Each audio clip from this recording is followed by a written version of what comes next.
Hello friends, I am Mrinal. Welcome back to my YouTube channel. তো আজ প্রায় 5 মাস পর একটা ভিডিও নিয়ে এসেছি। তোমরা দেখতেই পাচ্ছ ভিডিওর বিষয়বস্তু মিসেলেনিয়াস 2023-এর cut off analysis, question paper analysis এবং ট্রেন্ড কী ছিল। তো পরীক্ষাটা তোমরা জানো যে 15 সেপ্টেম্বর 2024 মানে গত রবিবার অনুষ্ঠিত হয়েছে। তোমরা এর দরুন অনেক কাট অফ ভিডিও দেখে নিয়েছো, তোমাদের মেন্সের প্রিপারেশান কী নেবে তার জন্য তোমরা হয়তো সিদ্ধান্ত নিয়ে নিয়েছো। বাট আমার ভিডিওটা আনতে দেরি হলো, তার একটাই কারণ, আমি যথেষ্ট বিজি ছিলাম। তো আজকে একটু সময় বের করে ভিডিওটা করছি। আশা করছি ভিডিওটা দেখলে তোমাদের ভালো লাগবে। প্রথম থেকে শেষ পর্যন্ত দেখো, কিছু হলেও পজিটিভ ইনপুট নিয়ে তোমরা প্রিপারেশান শুরু করতে পারবে। আর যাই হোক, আমার সম্বন্ধে আমি বলতে চাই যে আমার নাম মৃণাল মণ্ডল। আমি এনটিপিসিতে লেভেল 4-এ জব করি, কলকাতা মেট্রোতে। আমার ডব্লিউবিসিএস 23-এর এমসিকিউ স্কোর 550 আর পিএসসি মিসেলেনিয়াস 2023-এ 160। মানে আমি এই নাম্বারটা শো অফ করার জন্য দিচ্ছি না, এটা আমি শুধুমাত্র এই জন্যই দিচ্ছি যে আমি এক্সামটা দিয়েছি। আর সেই অভিজ্ঞতা, সেই রেফারেন্স থেকেই আমি তোমাদের যে অ্যানালিসিসটা করবো সেটা আমি বলবো। আমি যেটা বলবো সেটা কিন্তু হাওয়াতে বলবো না। তো আশা করছি তোমরা রিলেট করতে পারবে ভিডিওটা। তো চলো দেখে নেওয়া যাক। আচ্ছা, প্রথমে কোনো পরীক্ষা নিয়ে ডিসকাস করতে হলে প্রথমে সেই পরীক্ষার প্রিভিয়াস ইয়ার নিয়ে একটু কথা বলা উচিত। তো আমরা দেখে নেব প্রিভিয়াস ইয়ার মানে 2018, 2019-এ যে মিসেলেনিয়াস হয়েছে, সেই মিসেলেনিয়াসে ট্রেন্ড কী ছিল, কাট অফ কী ছিল, ভ্যাকেন্সি কেমন ছিল, ফাইনাল কাট অফ কত হয়েছিল। তারপর আমরা 2023-এর মিসেলেনিয়াস যেটা বর্তমানে অনুষ্ঠিত হয়েছে, তো সেইটা নিয়ে আলোচনা করব। 12,480 জনকে ডাকা হয়েছিল, যেখানে ফাইনাল ভ্যাকেন্সি ছিল 1551। আর জেনারেলে কাট অফ ছিল 103.66 আর ওবিসি 103.33, মানে খুবই ক্লোজ ছিল ওবিসি বি এর ইউআর। আর এখন বর্তমানে তো পিএসসির এক্সামে ওবিসি এ, ওবিসি বি আর ইউআর এর সেম কাট অফই দিচ্ছে পিএসসি। তো যাই হোক, ওবিসি এ ছিল 99.66 আর এসসি 96 আর এসটি মানে বিগত বছর প্রায় খুবই কম কাট অফ গিয়েছে। তো আর ফাইনাল কাট অফ ছিল 313। এখানে দেখো ভ্যাকেন্সি ছিল কিন্তু 1551, মানে খুব ভালো ভ্যাকেন্সি ছিল। আর রেশিও কী ছিল 8.5, মানে প্রিলিমসে যে ক্যান্ডিডেট দেখা হয়েছিল তাতে সিলেকশান রেট 8.5 ছিল, যেটা বর্তমানে 10 বা 10-এর কাছাকাছি থাকছে। প্রিলিমসে 10 গুণ ডাকা হচ্ছে। 2019-এ খুব কম সংখ্যক ক্যান্ডিডেট কিন্তু ডাকা হয়েছিল। 2019-এ দেখো তোমার 4,407 জনকে ডাকা হয়েছিল। ফাইনাল ভ্যাকেন্সি ছিল কিন্তু 482, অনেকটা ভ্যাকেন্সি কমে গেছে। আর তারপরে রেশিও হচ্ছে 9.15। ইউআরএ কাট অফ ছিল, দেখো একটা প্রথমে রেজাল্ট এসেছিলো, সেটা কিন্তু 106 বা 107 এরকম সামথিং কাট অফ ছিল। বাট তারপর রিভাইজ রেজাল্ট এসেছিলো, তো আমরা রিভাইজ রেজাল্ট নিয়েই কথা বলবো। 116.67 কাট অফ ছিল। OBC B 111, OBC 106 R SC 100 R ST 74।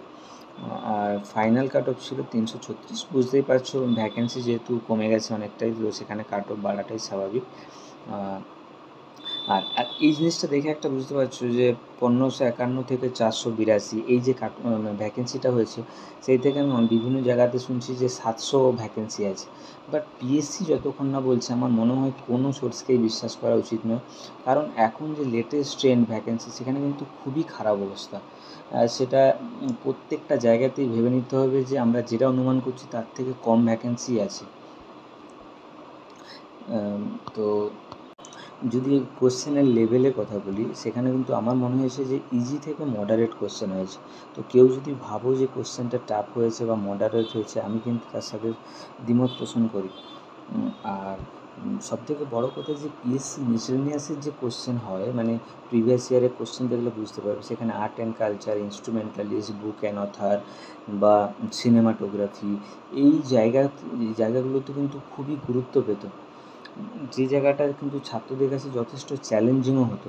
But এবার কিন্তু সেই জায়গাটা ম্যাক্সিমাম কোশ্চেনই দিয়েছে history, geography, static, GK, bio, যেখানে কিন্তু বিসিএস যারা ক্যান্ডিডেট তাদের জন্য কিন্তু কোশ্চেনটা তুলনামূলক সহজ লেগেছে। আর দ্বিতীয়ত হচ্ছে আমি যতটা অ্যানালিসিস করে দেখলাম, সেখানে 75টা জিকে যদি থাকে, তার মধ্যে কিন্তু 50টা জিকেই কিন্তু ডুয়েবল ছিল। আর 25টা ম্যাথের মধ্যে 20টা কোশ্চেনই ডুয়েবল ছিল। তো তুমি কিন্তু 70টা কোশ্চেন কিন্তু মোটামুটি সহজেই করা যায়। সেখানে এবার সিলি মিস্টেক যদি জিনিসটাকে বাদ দিই, যেমন 2-3টে কোশ্চেন এরকম এসছে যে সাপোজ মাউন্ট এভারেস্টে প্রথম কোন মহিলা গিয়েছে, এবার প্রথম মহিলা বলেছে, সেখানে তো ম্যাক্সিমাম লোক প্রথম ভারতীয় মহিলা করবে। তো সেখানে কিন্তু সিলি মিস্টেক হয়েছে, অনেকেরই ইরেশনাল নাম্বারের কোশ্চেনটাতে সিলি মিস্টেক হয়েছে। এরকম বেশ কিছু কোশ্চেন ছিল যেখানে কিন্তু সিলি মিস্টেক হতে পারে। তো সেই বেসিসে আমি মনে করি যে সাপোজ 70টা ডুয়েবল হলেও তার থেকে কিন্তু মার্কসটা তুলনামূলক কম হবে। তো আরেকটা সবথেকে বড় ব্যাপার আমার যেটা মনে হয়েছে, যেটা অনেকেই এই অ্যানালিসিস করার সময় অমিট করেছে, যেটা হচ্ছে 0.5 নেগেটিভ। এটা কিন্তু একটা খুব ইম্পর্ট্যান্ট ফ্যাক্টর। তুমি 2/3 আর 0.5 কাট অফে কিন্তু সেখানে 3-4 নাম্বার আরামসে ডিফারেন্স হতে পারে। তো আমার মনে হয় যে এবার কাট অফ বেশি থাকার একটা কারণ হিসেবে ফ্যাক্টর হবে 0.5 নেগেটিভ। এখানে কিন্তু যারা বেশি চান্স নিয়েছে সেখানে কিন্তু যদি মোটামুটি স্কোর ঠিক রাখে, তাদের কিন্তু নেগেটিভ কম হয়েছে, তারা কিন্তু ওভারঅল একটা ভালো স্কোর করতে পেরেছে। অনেকেই হয়তো এই লজিকটা দিতে পারে যে অ্যাটেন্ডেন্স খুবই কম হয়েছে। আমি কিন্তু এই জিনিসটাতে একেবারে সমর্থন পোষণ করি না। মানে এতটাও কম অ্যাটেন্ডেন্স ছিল না যেখানে কাট অফ অনেকটাই নিচে নেমে যাবে। যারা প্রিপারেশান নিয়েছে, ভালো প্রিপারেশান নিয়েছে, তারা কিন্তু পরীক্ষা দিয়েছে। আর লেটেস্ট যে ট্রেন্ড, মানে অনেকে যেটা 700-800 ভ্যাকেন্সি বলছে, সেটা যদি না থাকে, মানে এখন বর্তমানে যা কন্ডিশান, আমরা যেটা ভ্যাকেন্সি পাচ্ছি তার থেকে কমই ভ্যাকেন্সি হচ্ছে সব জায়গাতে। মানে বিসিএসের কথা ভাবলেই আমরা দেখতে পাই যেখানে এক সময় 400-500 ভ্যাকেন্সি থাকতো, সেখানে আজকে 200-250 ভ্যাকেন্সি। তো সেখানে আমরা মিসলেনিয়াসের ক্ষেত্রেও বেশি অপটিমিস্টিক না হয়ে মানে মোটামুটি একটা ধরবো যে 500 ভ্যাকেন্সি বা 600 ভ্যাকেন্সি আছে, সেই হিসেবে আমরা অ্যানালিসিস করবো। তো বেশি দেরি না করে চলো দেখে নেওয়া যাক ফাইনাল কাট অফ, প্রিলিমসের কাট অফ কী থাকতে পারে। দেখো, আমি +-5 রেঞ্জে কাট অফ বলবো, কারণ দেখো যেহেতু 2 নাম্বার করে কোশ্চেন ছিল, সেখানে কিন্তু রেঞ্জটা একটু ডিফার করবে। আর এক্স্যাক্ট কাট অফ বলা কখনোই তো সম্ভব না। আমার যেটা অনুমান মনে হয়েছে আমি সেই কাট অফটাই তোমাদের সাথে শেয়ার করব। যদি আমি ভেবে নিচ্ছি যে মোটামুটি 600-র মতো ভ্যাকেন্সি আছে, 6000 ক্যান্ডিডেট ডাকা হবে, আর সেই হিসাবে আমি কাট অফটা বলবো। আমার মনে হয়েছে যে ইউআরের কাট অফ থাকতে পারে 130, ওবিসি এ 126, ওবিসি বি 128। বর্তমানে ইউআর, ওবিসি বি পিএসসির এক্সামে কিন্তু মোরলেস সেম কাট অফই থাকছে। তো এটা ধরতে পারো যে মোটামুটি কাছাকাছি কাট অফ হবে। আচ্ছা, এসসি 115 কাট অফ থাকবে, আর ইডাব্লিউএস 113 কাট অফ।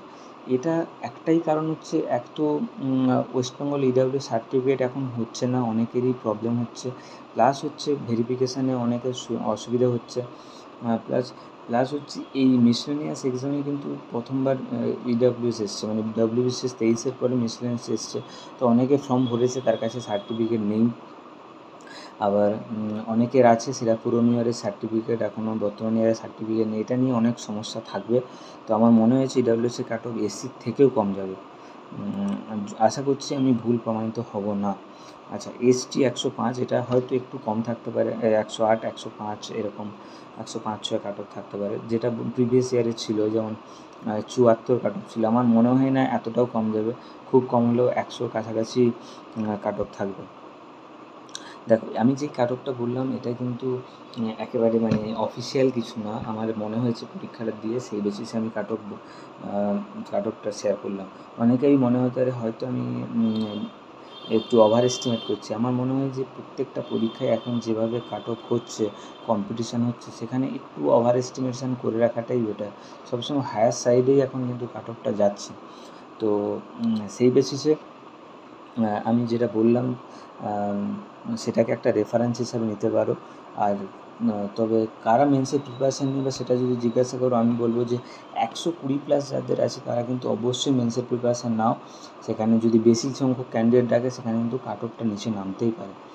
আর তাছাড়া প্রিপারেশান নিলে সেটা কখনোই বেকার যাবে না। ক্লার্কশিপ আছে সামনে, ডেসক্রিপটিভ খুবই ইম্পর্টেন্ট, ওখানে মার্কস তো অ্যাড হবে, তো সেখানে কাজে লাগবে, বা ডব্লিউবিসিএস 2024-এ কাজে লাগবে। তো আর যদি মনে হয় যে তোমার মার্কস খুবই কম হচ্ছে, আমি যে কাট অফটা শেয়ার করলাম, তো সেখানে যদি 115-র নিচে হচ্ছে ইউআরএ, তাহলে কিন্তু আমি বলবো যে এটার জন্য বেশি আশা করে না থেকে আরও অনেক সুযোগ আছে। তোমার ক্লার্কশিপ আছে, NTPC graduate, under graduate level আছে, সিজিএল, সিএইচএসএল, এমটিএস, বেশ কিছু পরীক্ষা এখন কিন্তু হচ্ছে। শুধু একটাই পরীক্ষা বা স্টেটে এখন যে কন্ডিশন, তার বেসিসে শুধু মিসলেনিয়াসের জন্য অপেক্ষা করাটাও কিন্তু খুব রিস্কি হয়ে যাবে। দেখতেই পাচ্ছ মিসলেনিয়াসে অনেকটাই ডিলে করে রেজাল্ট বেরোয়। আচ্ছা, তোমরা যদি জিজ্ঞাসা করো যে কবে রেজাল্ট বেরোতে পারে, তাহলে আমি বলবো যে এটা টোটালি পিএসসির উপর ছেড়ে দেওয়া উচিত। তুমি মোটামুটি ধরতে পারো যে 3-4 মাস 5 মাস সময় আছে, তার বেসিসে তুমি প্রিপারেশান নাও। মানে খুব তাড়াতাড়ি হলেও ডিসেম্বর জানুয়ারির আগে কিন্তু পিএসসি রেজাল্ট দেবে না, ঠিক আছে? তো সেখানে মোটামুটি 3-4 মাস সময় আছে, তোমরা ভালো করে মেন্সের প্রিপারেশান নাও। আর কারো যদি মার্কস মানে আমি যে কাট অফটা বললাম বা মোটামুটি 120 জেনারেলে মোটামুটি এরকম একটা রেঞ্জে থাকে, তাহলে মেন্সের অবশ্যই প্রিপারেশান নাও। কারো যদি 115-র নিচেও যায়, তারা কিন্তু আমার মনে হয় যে আরও যে এক্সামগুলো আছে সেটাতে ফোকাস করো। মানে শুধু পিএসসি মিসেলেনিয়াস নিয়ে পড়ে থেকে হতাশ হওয়ার কোনো কারণ নেই, অনেক সুযোগ আছে। প্ল্যান এ না কাজ হলে প্ল্যান বি, সি, ডি সব ট্রাই করে নাও। আর যদি ট্রাই করো, কোনো না কোনো একটাতে সাকসেস পাবে, ঠিক আছে? তো অনেক দিন পরেই ভিডিও বানালাম, আশা করছি তোমাদের ভিডিওটা ভালো লাগবে। চ্যানেলটা তাহলে ভালো লাগলে অবশ্যই সাবস্ক্রাইব করতে পারো। আমি এনটিপিসি একটা স্ট্র্যাটেজি ভিডিও নিয়ে আসবো, যেটাতে তোমাদের শিওর শর্ট সিলেকশান, মানে যে কোনো একটা লেভেলের শিওর শর্ট সিলেকশান কীভাবে নেবে সেটার ব্যাপারে আমি ডিসকাস করবো আগামী দিনে। তো আশা করছি তোমরা ভিডিওটা পছন্দ করবে।